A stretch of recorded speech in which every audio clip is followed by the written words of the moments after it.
Viemos ao seu podcast para falar que o novo Ford Mustang chegou ao Brasil para continuar um legado. Um legado com 60 anos de história, 60 anos de ação, 60 anos de liberdade.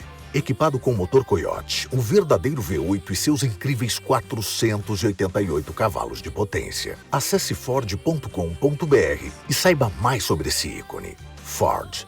Ready for more. Entrando em contato com atendimento ao cliente... Para muitas pessoas é um jeito fácil de arruinar um bom dia. Mas na Zendesk, nós deixamos a experiência do cliente melhor. Melhor para sua avó, melhor para o seu vendedor preferido de flores, melhor para o cara do apartamento 3A, melhor para você, melhor para todos. Porque enquanto alguns dizem que o cliente sempre tem razão, nós dizemos que o cliente é sempre humano. E como seres humanos, queremos fazer algo melhor para todos nós. Zendesk, experiência do cliente com IA desenvolvida para humanos. What makes me matter? Meaning, what makes my heart sing? That's where you start from, because if you don't start from there, you're already building a faulty foundation.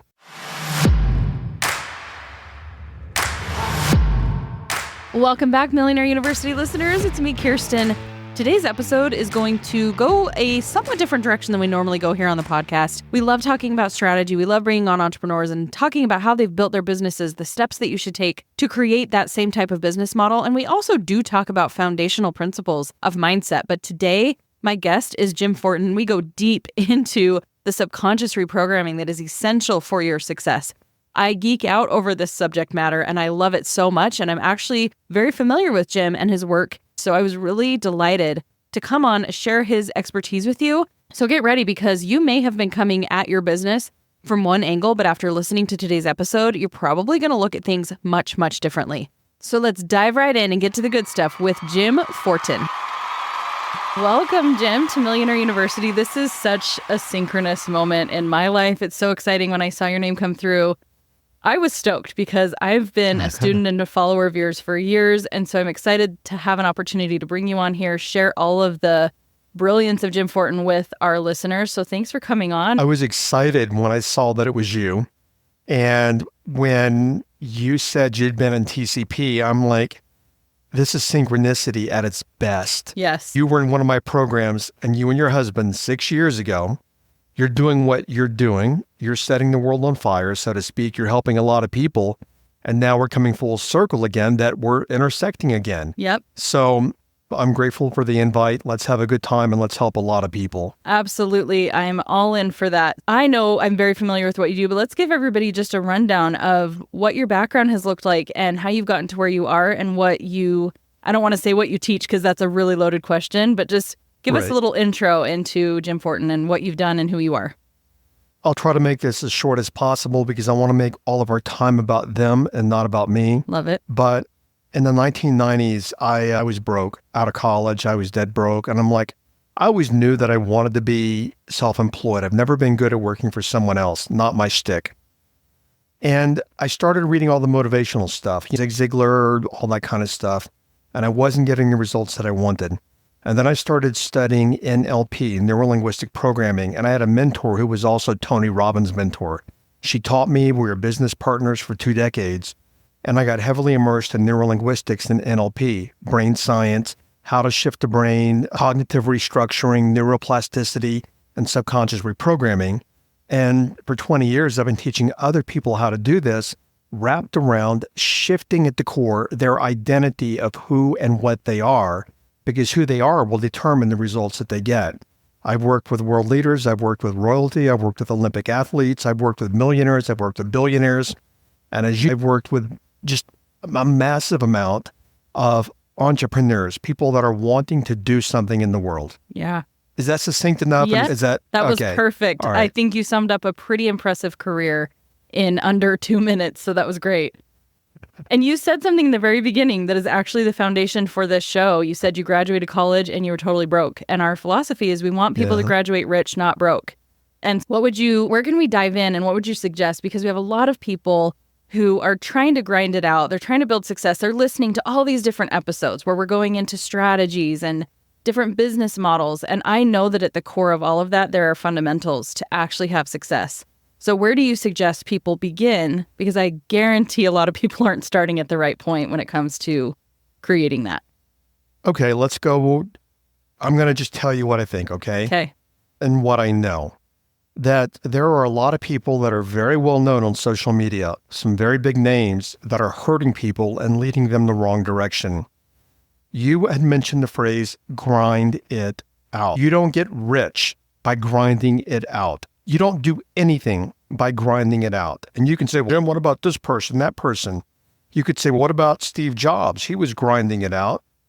No, he might have been doing some grinding, but look what was driving behind the grind. That is his identity. And notice, he was a creator first and the grinder second. Most people listen to these guys, I'll just mention the name, like Gary Vee. You got to work till your eyeballs bleed. All this kind of nonsense. It's nonsense because if I don't have the subconscious identity at a subconscious level, as you probably remember, I grew up a small town Texas farm boy. We didn't have any money. So after college, I'm like, I'm going to be rich. This was the 80s when money was what people were chasing. I'm going to be, in the movie Wall Street, I'm going to be rich. And I ground it out and it just wore me out, but I just kept grinding and grinding. And I did get to 100,000 a year in my 20s, but man, it almost killed me. And I recognized, wait, many years ago, and you see very few people talking about this. What is the identity of the person grinding it out? Because before if I want to grind it out, that's fine, but I need to have the identity to facilitate. And I'm not a grinder, by the way, and I've built a business that's generated tens of millions. I stay away from grinding because it just puts most people in the grave. But I look at who must I be at a subconscious level to be able to create the results that I want. We have to get that right, or no matter how much grinding we do, no matter how much massive action we take, no matter how many training programs we buy, they ain't going to work. Yeah. They will not work, even though we hopefully wish they will work. Two sides of the brain working very different strategies. It doesn't work that way. So, to answer your question in a roundabout way, the first thing we have to get into place is, what identity do I need? What is the identity of a subconscious identity of a successful entrepreneur? Can I add a little more to this answer? Yes, please. Many years ago, I used to speak at the same event. I am apolitical as all can be these days, though I have a degree in political science also. And I used to work for an American president, but I was speaking at the same event as Donald Trump 20 years ago. And I didn't listen to him. I mean, you speak at these events, you just go, you do your work, and you leave. But I was backstage, and I heard him say that in the early 90s, he was $2.8 billion in debt. Now, a couple of years later, well, 20 years later, but even 10 years later, he probably was a billionaire again. The question, Kirsten, and for everyone listening, why? At the root of all of the things he did, he was still subconsciously successful, that billionaire. He was still a rich man in his mind, but in his environment, he was broke. But he didn't let the environment control him. We will always revert back to the subconscious identity. Let's go the opposite direction. And this applies to everyone listening because they might not be these characters that I'm talking about, but the same strategy applies. Mike Tyson made $330 million in his career, and a couple of years ago, he was dead broke. How in the hell do you spend $330 million and go dead broke? Now, what do you think his identity was? He was probably carrying that broke person into the career and into the success, and that broke person came back out. That's exactly what happened. He was the poor kid, I believe, from the Bronx in New York City. So in his mind, in his behavior, he created the wealth. But in his mind, he was always broke. Then once the behavior stopped of creating the wealth, guess what? His mind was still broke. And then today he's worth, I don't know, 10 million or something. That's a far cry from 300 million. Yeah. We live from our subconscious identity. And everyone listening, doesn't matter what you grind out. Doesn't matter how many podcasts you listen to. I don't care who you pay to mentor you or coach you. If you don't get the identity right, nothing is going to work in the way that you want it to work. Let me be a testament to this, because this is something I thought that when I had the money, I was like, see, I broke these generational curses. Look at me now. I've made $1 million. I'm so successful. And then it was not very many years later, some of those business things fell apart. And I realized I didn't transform fully at the core level. I had done a lot of the things that you talk about, and it totally resonates with me, but there was still something in there that I was identifying with much, much deeper than the wealthy, successful, abundant person that I thought that I was. And I want to play devil's advocate a little bit, because I know people listening, and I know when I have these conversations with people, there's resistance to where they're like, but I can't control this and that. And I can't, like, these things keep happening to me. How do we break this down to understand where that identity shift comes from? And how do we make it stick? And how do we move out of that victim mentality of, I don't really actually have control. These things have just always been this way and I can't really change it, into claiming a different identity? Okay, you said a whole lot there. I'm going to break it all down, okay? Number one, when you were in my program in 2018, I don't know why, we did not teach subconscious reprogramming, which now is part of the program. We teach people how to reprogram their subconscious mind. You said control. Name one thing to me in your life, and everyone listening, as I'm asking this question to Kirsten, what is one thing that you think you can control? I can control how I spend my time. No, you can't. I'll get there in a moment. Is there anything else you think you can control? My thoughts. Then why do you have thoughts you don't want? Because I'm not in control of them? Exactly. We choose our thoughts. Okay, we choose our thoughts. But the thoughts initially come subconsciously. So if your parents told you as a kid, many people have very low self-esteem, especially a lot of men, but they've got to be big and strong and macho, and they don't recognize the low self-esteem. But if we learn that we're no good as a kid, we're worthless, we're this, we're that, we can go do things to create external results in life, meaning we can work hard on all these kind of things. But once we stop doing that, like Mike Tyson, we, like a rubber band, revert back to the old. So we control nothing in life. I tell people this: when you try to control something, you are controlled by the illusion of control, because control is an illusion. So we have to recognize our entire life is about choice and what choices I am making. Next, you said things happen. Things don't just happen to us. We live in a cause and effect universe, and we live in a universe of sequence. Things happen as a result of a process prior. So for example, in business, people can say, I don't know why my launch didn't go well. Why does this always happen to me? And they blame it on external things, on Biden, on Trump, on the economy, on Putin, on inflation, on this, the kids, that. It's not the externals, it's the internal. Who is the person that allowed that to happen? And what patterns do they repeat subconsciously over and over again?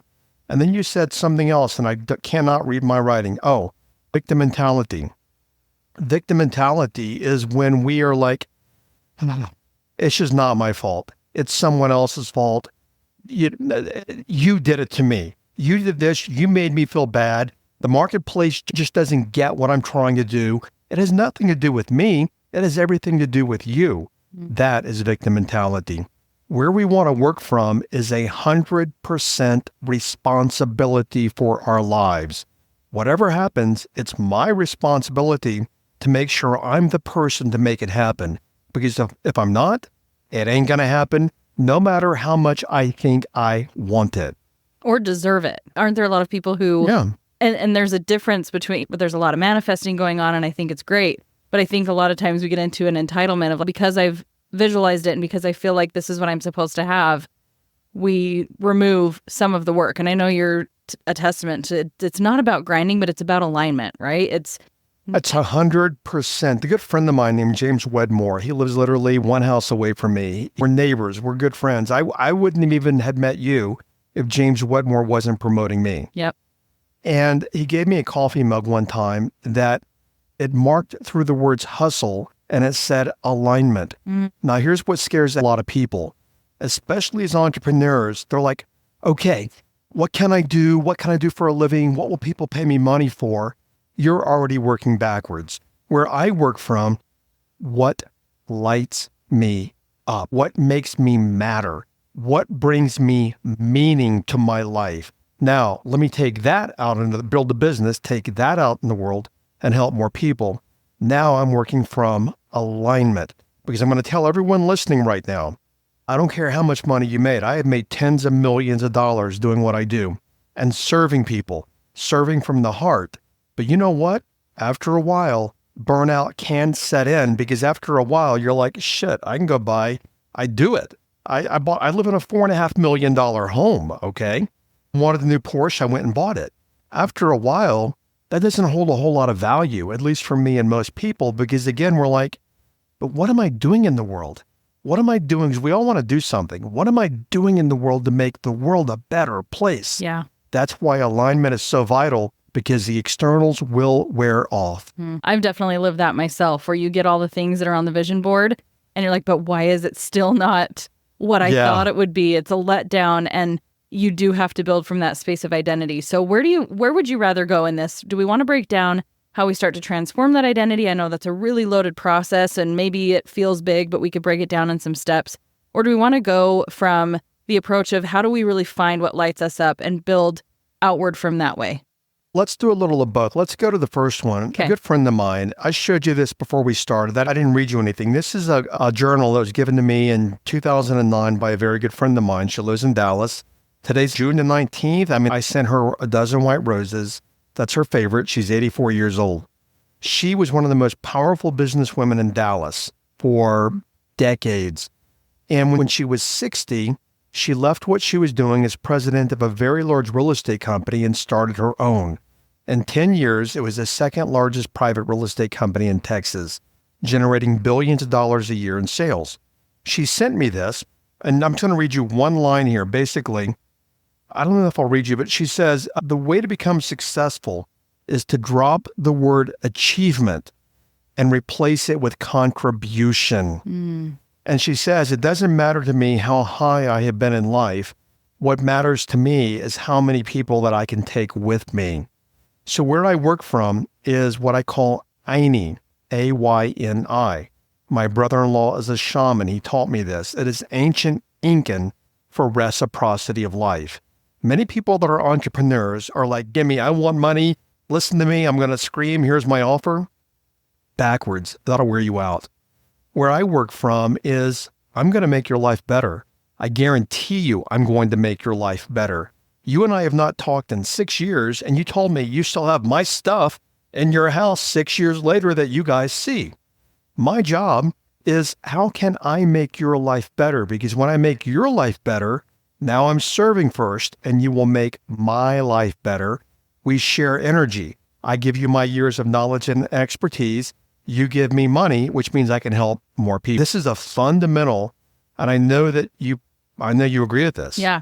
Oh, 100%. Because I told you before we started recording, I've gone both ways. I've chased the money and I've chased what can I get. And it actually took, even more recently, it finally was just solidified. My dad passed away a few months ago, and man, that will break you down and help you to really evaluate even having faith and having those things that are core beliefs. It was still just, I started studying a lot about what happens after death and people who've had near-death experiences, and every single account talks about it's the way you made people feel, and it's the impact you make. That's what you're going to care about, not how much money you made, not these outward things. And I was like, I knew that in theory, but something about that really made so much more sense. Or my entire motivation, I realized how much I had been doing in my life of how can I get higher? How can I do more? How can I achieve more? Instead of, and there was always a little element of service there, right? Like I love serving people. I love watching them succeed. But I think there was always this expectation of that reciprocity, but I need to get something in return. Otherwise, I'm a big fat failure. So I 100% back that to be true through lived experience and just a deep understanding of it's totally about contribution. And that's so much more fulfilling. You want to get to the top of those goals, and that's how you're going to feel so good. But we go into survival mode in this brain base. Survival mode is, I need money. I need money. And then what happens energetically, many times we get into desperation. There's this physics experiment called the double slit experiment. What that demonstrates in a nutshell is that the physical world bends to our consciousness. Everything is consciousness, because without consciousness, meaning the energy in your body, you are a dead bag of skin. We are all like a radio frequency beacon. So when we emanate scarcity, when we emanate desperation, we attract more of that back into our life. Where I work from personally, and I live in Sedona, a very expensive place to live. I live in one of the 10 most expensive and nicest homes in the town. The only reason I say that, candidly, I don't give a crap. Meaning it's just brick and mortar. It's nice to live here, but that doesn't define me. And if somebody said, Jim, you can keep all the money, but you can help no one else ever again, or you can only help people, but you have to get rid of all the money, not even a question for me. Take all the physical things. I want to help people because with that, I'll bring all the money right back into my life again. Mm-hmm. We have to live from that place and get out of the fear and scarcity because we chase money and we're like chasing our business and we're hustling and we're grinding till your eyeballs bleed and all this nonsense. And the reality is, Virginia Cook told me one day in 2009 when the economy came down, she had 700 real estate agents. And she said, so many of my agents were complaining. And if they would just go help someone today and stop thinking about themselves, they would make over $100,000 their very first year in the business, even in this economy. Mm-hmm. That's where I work from. Yeah. And there are a lot of these crazy circumstances surrounding us. You mentioned this in the beginning. There's so many people that we can blame, and there's always something that's going to be not perfect in terms of the environment. And so it really does have to start from identity. So let's break. Well, hang on. Let's go there, though. Yeah. So the second part of your question for this part of the question is, but what do I do? Yes. Here's where most people get into fear. I love doing XYZ, but they got a subconscious program that says, I can't make money at that. Or how am I going to I'm only an artist. Or how am I going to do this? Or how am I going to do that? Or there's many years ago, I was walking across my media room. I don't know why Oprah was on 20 years ago. And there was this woman teaching pole dancing. And these women in the audience were going crazy.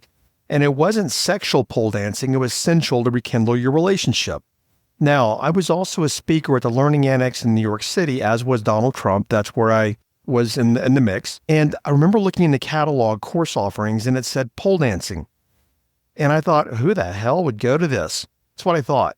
Here she is on Oprah and the audience is coming unglued because she's teaching pole dancing, but not as a stripper, rekindling the passion in your relationship. And she became very wealthy from that. Mm-hmm. We can become wealthy at anything, but many of us have the identity that we can't. Now, again, I don't know why Oprah's coming up today. I never watched a lot of episodes. Here's something I say in TCP, my transformational coaching program. I didn't say it when you were there, but she said on her final episode, she goes, in 25 years, I've learned that people have 3 questions. If you're a business-to-business marketer, you don't need me to tell you that your needs are unique. B2B buying cycles can be painfully long, and your customers face incredibly complex decisions. Isn't it time you had a marketing platform built specifically for you? Well, good news, folks. LinkedIn Ads empowers marketers with solutions for you and your customers. LinkedIn Ads allow you to build the right relationships, drive results, and reach your customers in a respectful environment. You'll have direct access to and build relationships with decision makers. There's 1 billion members, 180 million senior-level executives, and 10 million C-level executives. You'll be able to drive results with targeting and measurement tools built specifically for business to business. And in technology, LinkedIn generated 2 to 5x higher return on ad spend than other social media platforms. You'll get to work with a partner who respects the B2B world you operate in, and 79% of B2B content marketers said LinkedIn produces the best results for paid media. So make B2B marketing everything it can be and get a $100 credit on your next campaign. Go to linkedin.com/MUPod to claim your credit. That's linkedin.com/MUPOD. Terms and conditions apply. Estou passando nesse podcast para dividir uma informação que fez toda a diferença na minha vida. Quer fazer pós-graduação, mas tá impossível correr de um lugar para o outro? Pois é, ainda mais com o trânsito. Então você precisa conhecer a educação à distância do Senac. Sabia que é nota máxima no MEC? E tem diversos cursos de pós-graduação para te levar ainda mais longe. 100% online, sem necessidade de TCC e com acesso direto a todos os professores. Ah, saber isso fez diferença sim. Inscreva-se já na pós-graduação EAD. Quer saber? Senac EAD.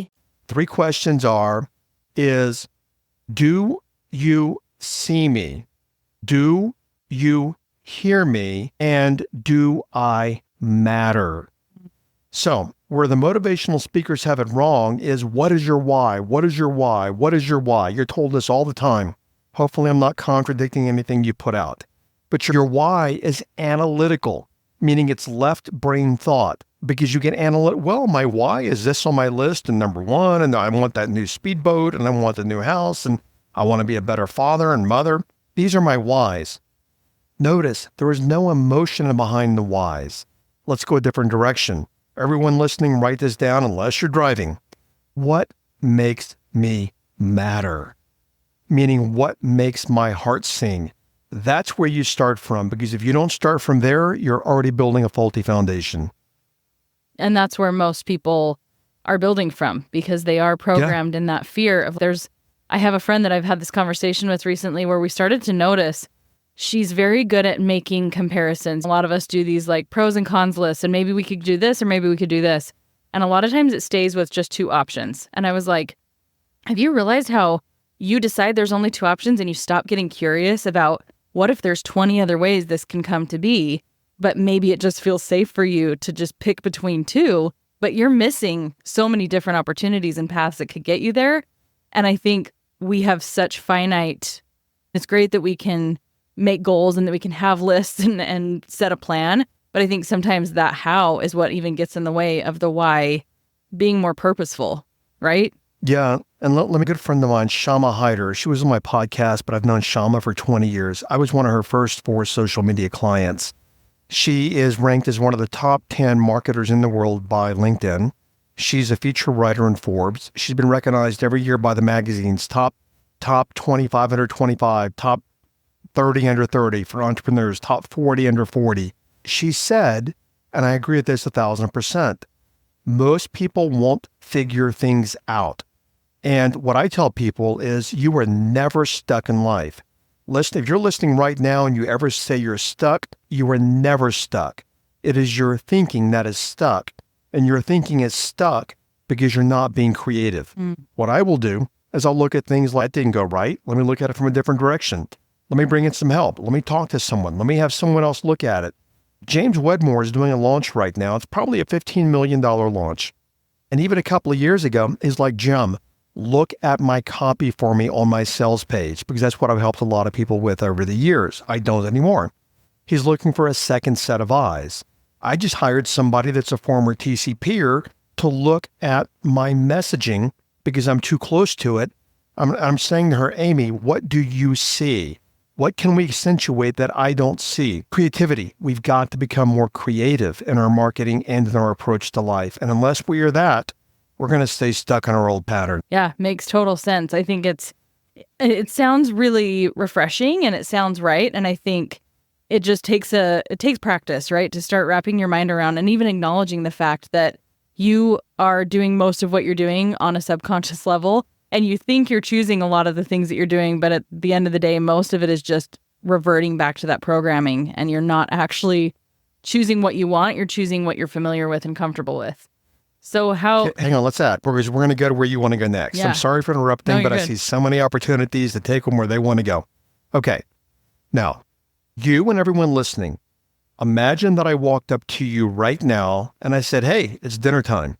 And I put down in front of you a nice steaming plate of liver and onions. Do you want it? No. Okay, well, you didn't think about it. You didn't say, well, no, it's Wednesday, June the 19th. I didn't like it on the 18th. I don't think I'll like it on the 20th, but I might like it on the 18th. Notice what you did. Boom. Automatic no. That is subconscious. Your subconscious mind, you can see me, everyone else can't, or unless this is video too, right? Yeah. But on your phone, you have a battery running in the background, right? Yeah. Now, when you have your phone on, just regular, there's my dog. I had to put him to sleep 2 weeks ago. Oh. But you can't see I can see all this in my interface, but I can't see the battery running. Mm-hmm. The battery is a subconscious mind always running in the background. And if you grew up with, like I did, you have to work really hard. You've got to be very good at what you do. You have to struggle. My parents taught me I had to struggle for money. That's exactly what they taught me. And if you don't work your ass off and struggle, you won't have it. I don't have to do any of that, and I still make millions of dollars per year. But as long as I lived from that subconscious programming, let's go back to the liver and onions. If you said yes, you would eat it. That decision has already been made for you. Just like you said no, it's already been made subconsciously. That applies to every single person listening. And if you're not getting what you want in life, it's because your subconscious programming is getting you exactly what it's programmed to do. You've got to change the programming. Yeah. Period. Absolutely. So with that being said, and I appreciate the interjections because it helps us solidify these things and make sense of them, can we get into some of the things that we need to do to reprogram that identity? Because we're aware of it now. What if I'm listening to this and this is the first time I'm hearing this type of content, I want to take action today. What's something that I can start to do to really reframe that? This is really easy. I am not the only person in the world that teaches subconscious reprogramming. And as a matter of fact, a student of mine reached out to me today and he sent me something. I didn't save it on my phone. I was looking for it. A business card from 25 years ago that he found when he was cleaning out his office today. I am a master hypnotist, though I don't do that kind of work anymore. I teach it. We have to learn to reprogram the subconscious mind. And there is a caveat here. And we can do that easily on YouTube. Go to YouTube, look up self-hypnosis. You will find like 8 billion videos on subconscious reprogramming. And that's the first place anybody listening can start. Go to YouTube and just type in subconscious reprogramming. You'll find a bazillion there. But here's the problem with that. We can't see our blind spots. And if I'm not telling you not to do it, I'm telling people to do it. Go explore. But we can't see the blind spots. And if we can't see the blind spots, let's say, for example, we don't know that our identity is we're poor, and our identity, the more we try to program ourselves for becoming wealthy, we won't even think about doing that, and we'll sabotage ourselves doing it. Why? Because at a subconscious level, I am poor. So at the very least, we can start researching and listening to audios and finding ones that resonate with us. Even today, I haven't done a couple of years, but I've hired hypnotists, people that I know are very good in the field to work with me for any blocks or anything that I have that I'm not seeing. Where we can start is subconscious reprogramming. But another way we do that is what we do all day long, every single day. Self-talk. What you say to yourself all day long programs your subconscious mind. This is called cognitive restructuring. We have to manage our self-talk. There's a book in the 90s. It's a classic written by Dr. Shad, S-H-A-D, Helmstetter, H-E-L-M-S-T-E-T-E-R. You can get it on Amazon. The book is titled What to Say When You Talk to Yourself. But what do most people talk to ourselves about that's reflective of our identity? I'm stupid. Somebody today in one of my groups said, the reason I didn't do XYZ is because the first thought that came up is I'm stupid.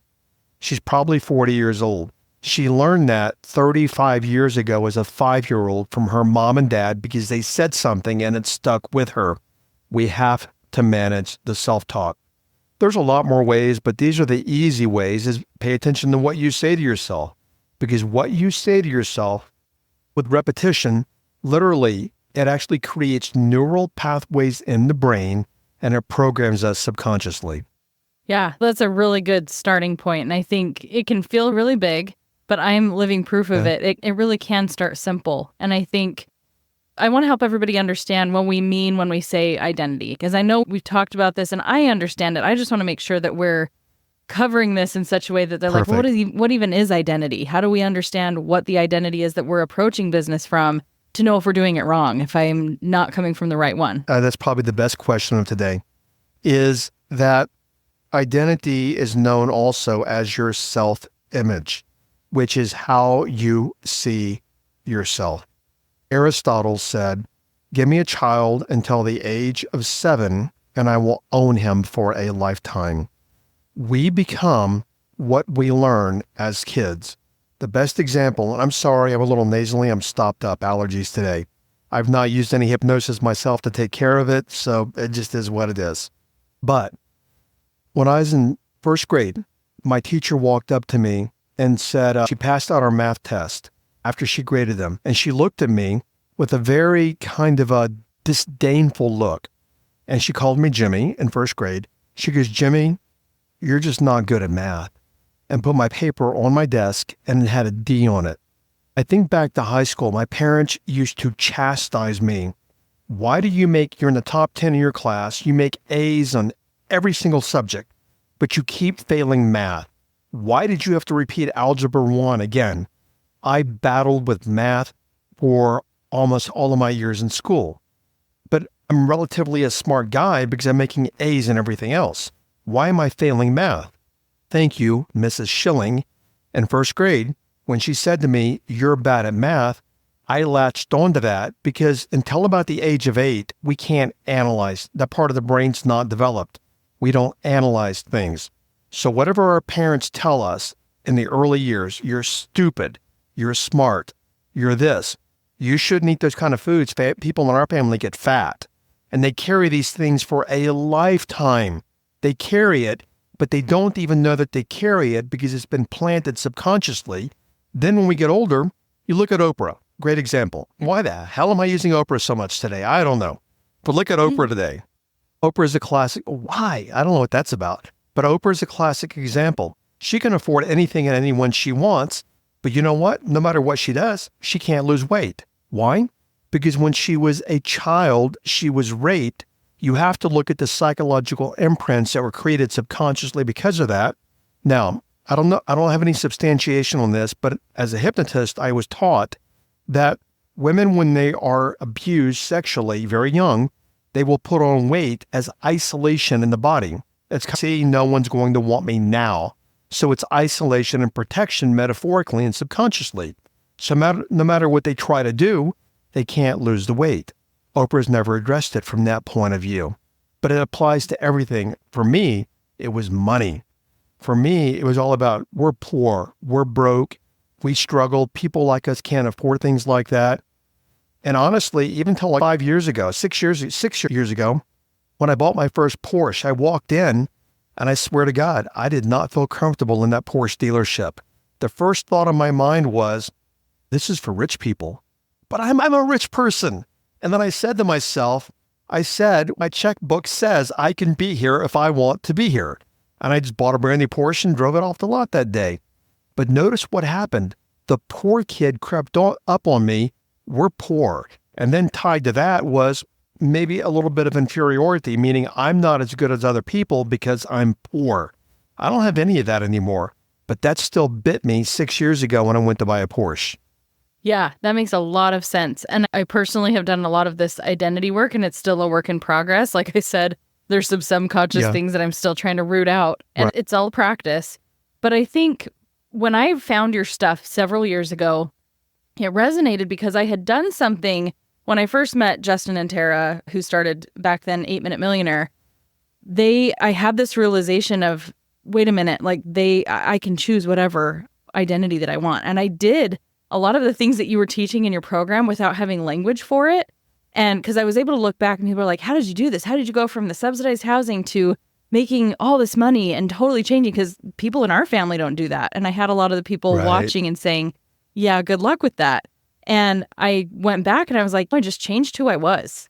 I started to identify as somebody who was wealthy and successful, and that led to habit change. And I stopped listening to or watching Netflix all the time. I started listening to audiobooks as I was building IKEA furniture with my husband, and everything started to shift based on, I saw the money already in the bank account. I started seeing myself as wealthy and successful, and I asked people who are wealthy, what is your lifestyle like? And I started envisioning mine that way.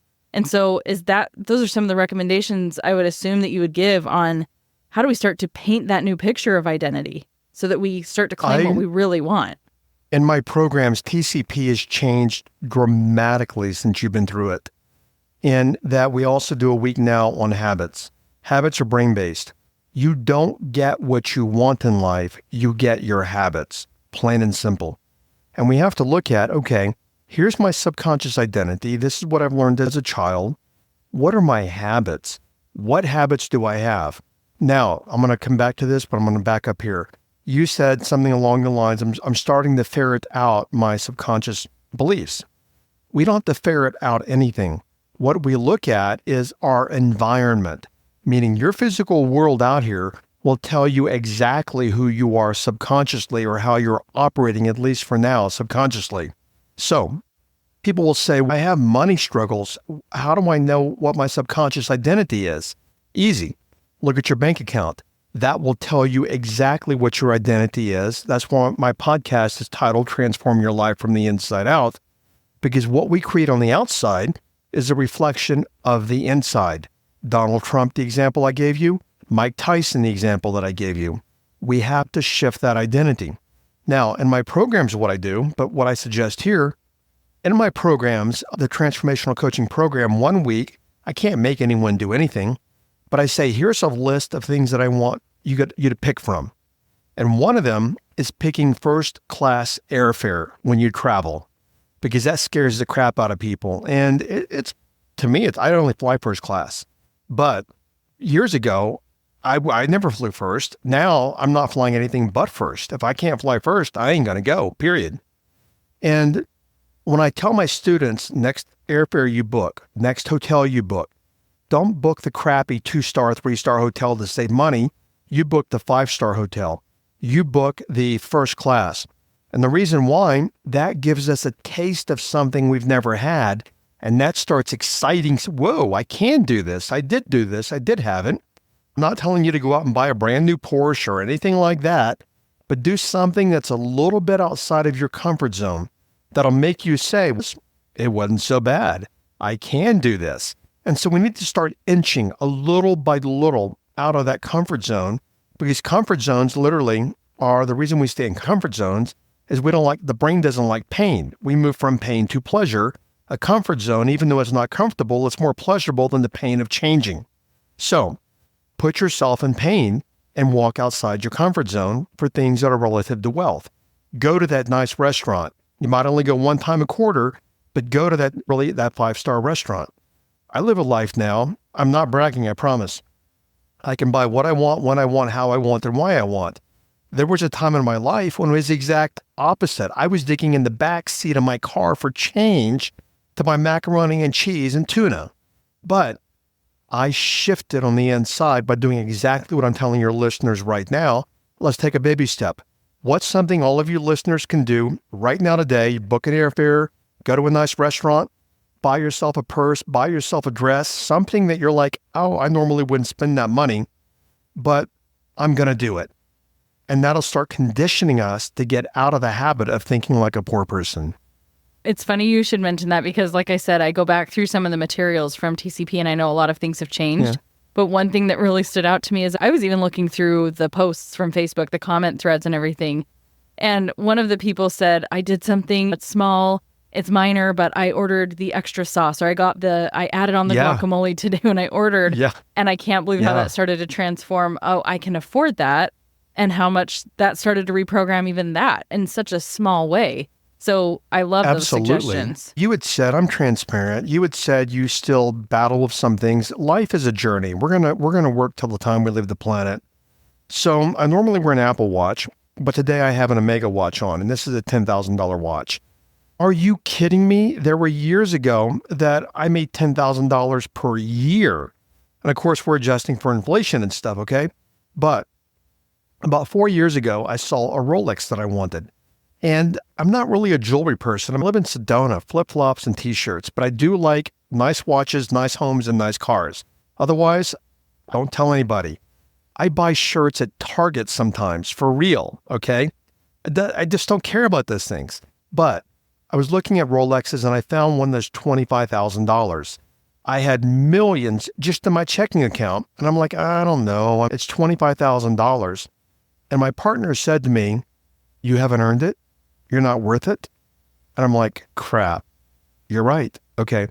And now I might wear it once a year, but I bought it. And I cannot express the importance of, we've got to do little things like the guacamole. I remember, or someone, that's not unusual, people saying, well, I didn't do first, but I upgraded one step. Or I didn't go 5-star hotel, but I went 4-star hotel. Just something to start inching you out of that, because it is a poverty mindset. Just start inching, because you find once you fly first, you ain't going to the back of the plane anymore unless you have to. You ain't flying, and you will become the kind of person you need to be to not go to the back of the plane anymore. Yeah.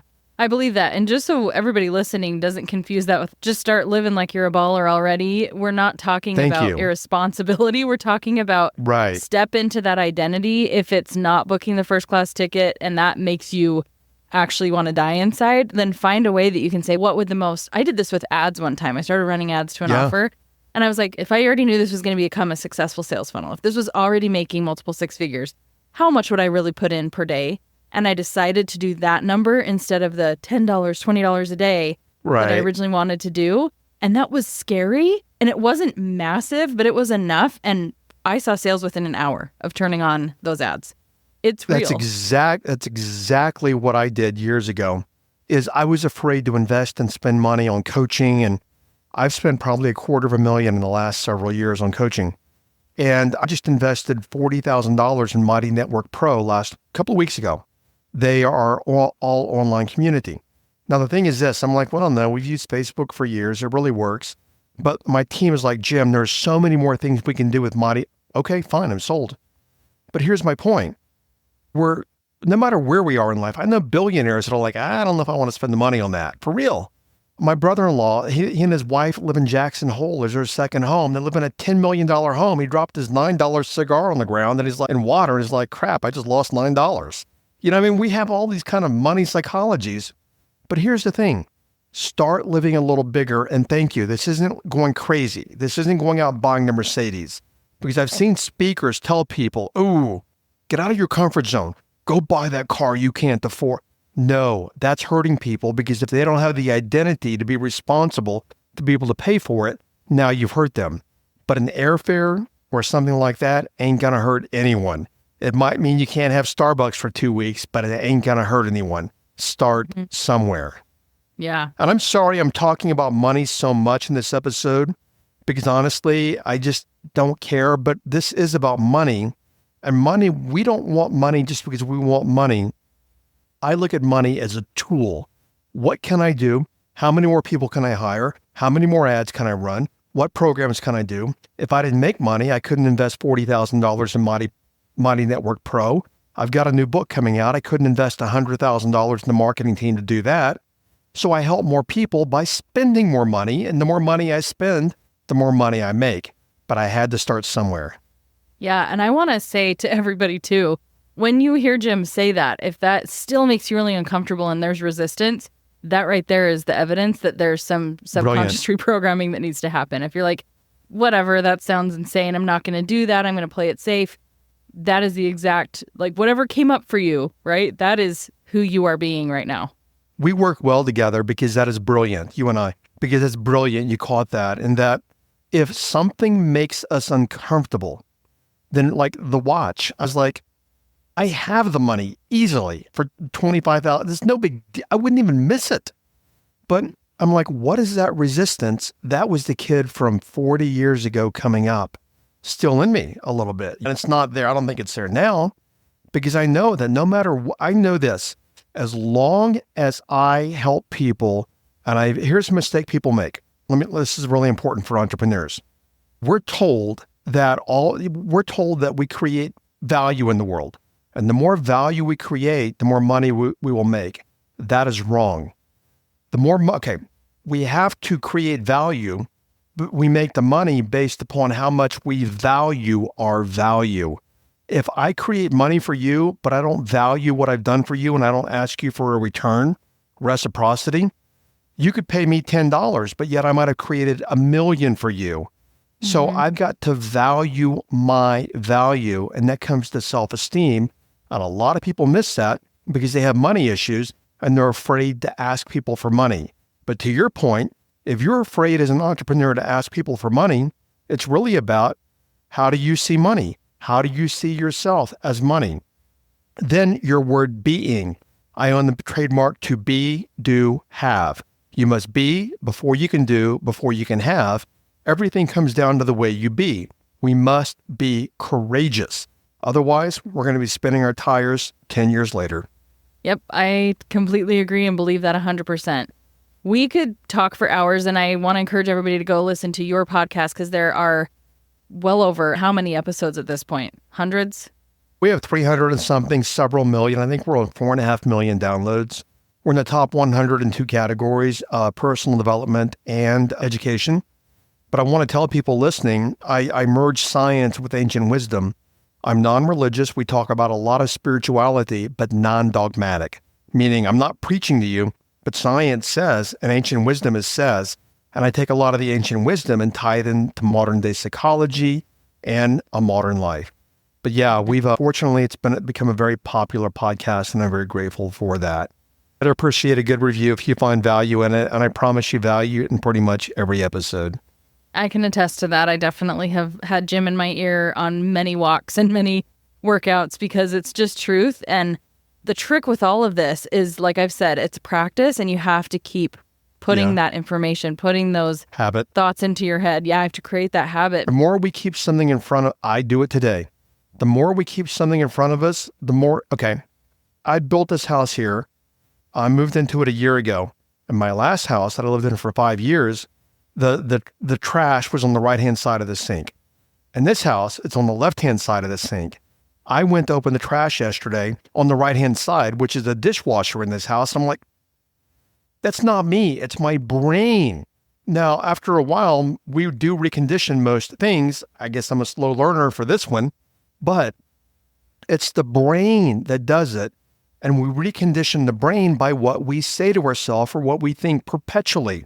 And then what the brain actually when it creates neural pathways, we actually just do that automatically without even thinking about it, like driving across town.